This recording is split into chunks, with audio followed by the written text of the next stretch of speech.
What if I told you that the world's best airport isn't done winning yet?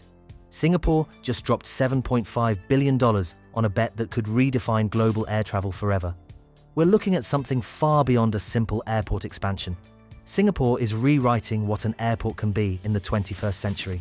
And if they're right, every other airport on Earth is about to look painfully outdated. Picture this. It's 2024, and while most airports are still figuring out how to handle post-COVID travel, Singapore's Changi Airport is already planning for a world where 8 billion people might want to fly. That's double today's air traffic. Most governments are playing catch-up. Singapore? They're playing chess while everyone else is playing checkers. Singapore is a tiny island nation with zero natural resources. No oil, no vast farmlands, no mountains full of minerals. What they do have is location, location, and location, and the vision to turn that into the most strategically important airport on the planet. Singapore's $7.5 billion gamble goes far beyond handling more passengers. The real game is Singapore positioning itself as the central nervous system of global air travel for the next 50 years. Let me hit you with some numbers that explain why Singapore can't afford to wait. The International Air Transport Association projects that Asia-Pacific air travel will double by 2040, not grow by 50%, not increase by 80%, double. We're talking about an additional 2.1 billion passenger trips every single year.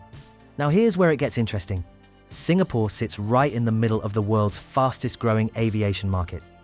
Draw a circle around Singapore with a 7-hour flight radius, and you've captured 3.5 billion people, half the world's population. Bangkok, Kuala Lumpur, Jakarta, Manila, Mumbai, Beijing, Tokyo, they're all within reach. But Singapore isn't the only one who sees this opportunity. Dubai just opened their massive Al Maktoum Airport expansion. Hong Kong is building a third runway. Even smaller players like Malaysia are upgrading Kuala Lumpur International to steal Singapore's thunder. The competition is getting brutal, and Singapore knows it.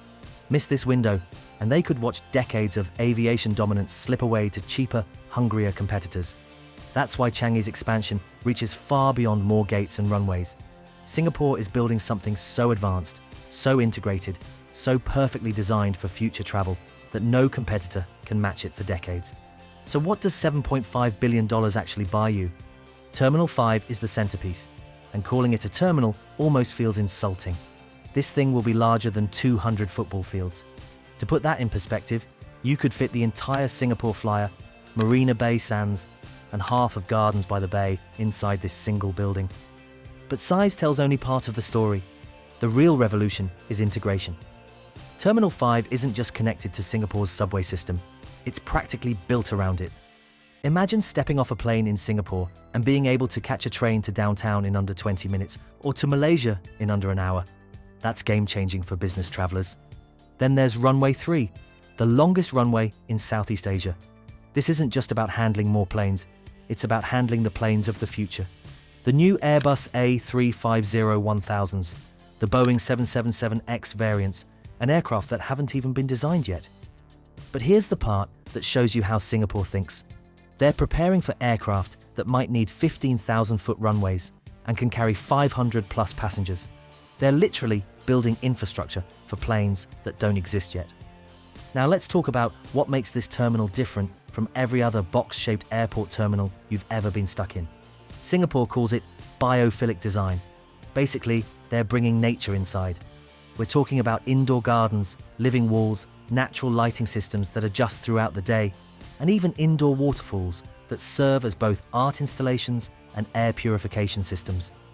But this is not just about looking pretty. Studies show that natural environments reduce passenger stress, improve air quality, and actually make people spend more money in airport shops.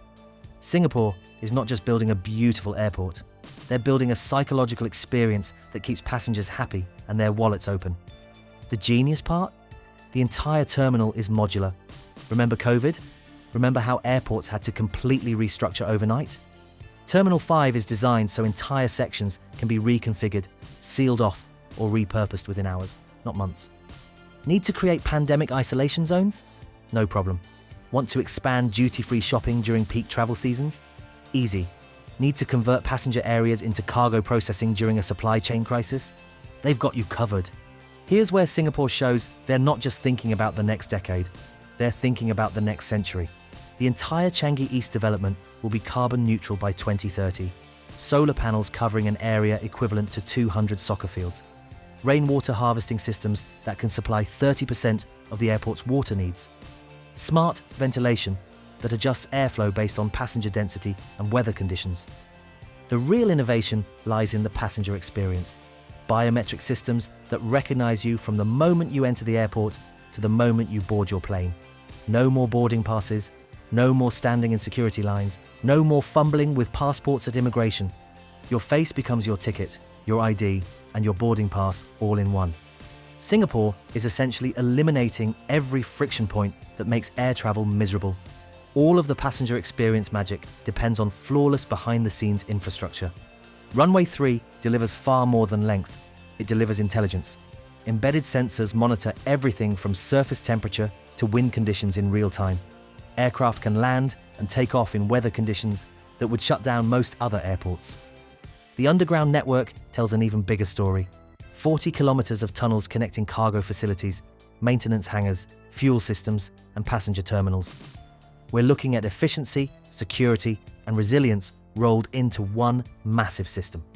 If there's ever a security threat, mechanical failure, or even a natural disaster, Singapore can isolate, reroute, and maintain operations using systems that most airports couldn't even dream of. And here's a detail that shows you how Singapore thinks about the future. They're building excess capacity into everything. The electrical systems can handle 150% of projected demand. The data networks can process triple the expected digital traffic. The cargo systems can handle aircraft that are 50% larger than today's biggest planes. Speaking of cargo, let's talk about why this expansion isn't just about passengers. Singapore's cargo handling capacity jumps from 3 million tons per year to 5.4 million tons. Here's what that actually means. Singapore becomes the Amazon warehouse of Asia. Think about it.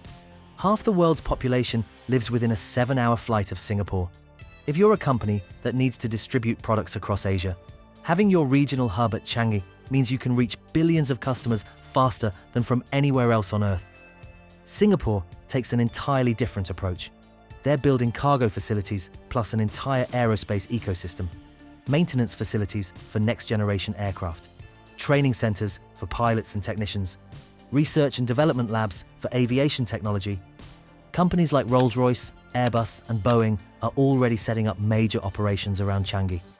Singapore is creating an aviation city that could employ hundreds of thousands of people, far beyond a simple airport expansion. So how do you fund a $7.5 billion bet on the future? Singapore reveals a brilliant funding strategy. They're leveraging far more than government money. The Changi Airport Group is funding about 60% through revenue bonds, essentially borrowing against future airport profits.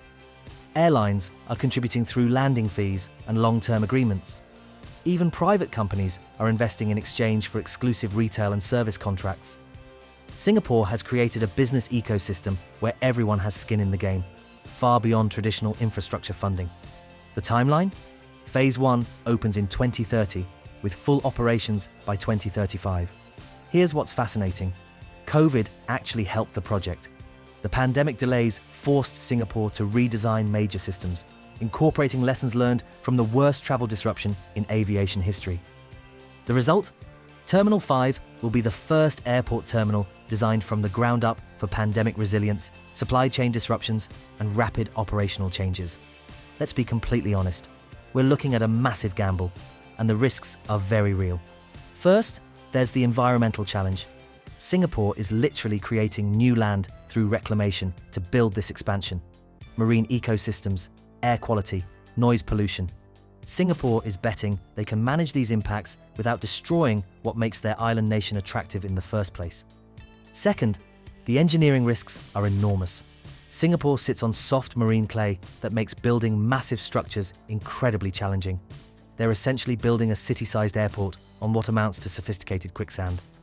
Third, and perhaps most importantly, they're betting that people will still want to fly in 2040. What if virtual reality makes business travel obsolete? What if climate concerns ground half the world's flights?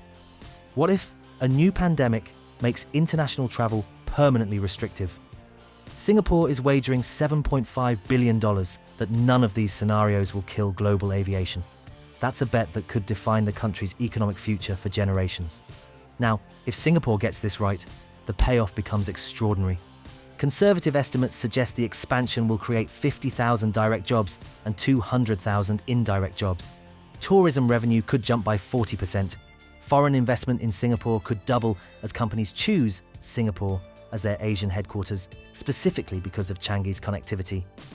However, the real prize becomes long-term strategic dominance. By 2040, Singapore could handle 140 million passengers per year, making Changi the most important airport in the world, period. Think about what that means. Every major airline will need Singapore routes. Every global company will want Singapore connections. Every tourist visiting Asia will likely pass through Singapore. Singapore has created something that reaches far beyond an airport expansion. They're building the infrastructure to remain economically relevant in a world where geography and natural resources matter less than connectivity and strategic positioning. Here's what fascinates me about this entire project. Singapore is making a 50-year bet that the future of human mobility will still revolve around airports. In 2080, when your grandchildren are traveling the world, the airports that still make sense will be the ones built with this kind of long-term vision. Singapore isn't just expanding Changi Airport. They're creating a template for what global infrastructure can be when a country decides to think beyond the next election cycle. What do you think? Should more countries be making infrastructure bets like this, or is Singapore taking too big a risk? And honestly, what do you want your airport experience to look like in 20 years? Let me know in the comments below. And if you're fascinated by how countries are revolutionizing transportation, you need to see our video about China's new maglev train that's literally faster than most commercial flights. We're talking 620 miles per hour. I'll link that video right here, and trust me, it'll change how you think about the future of travel.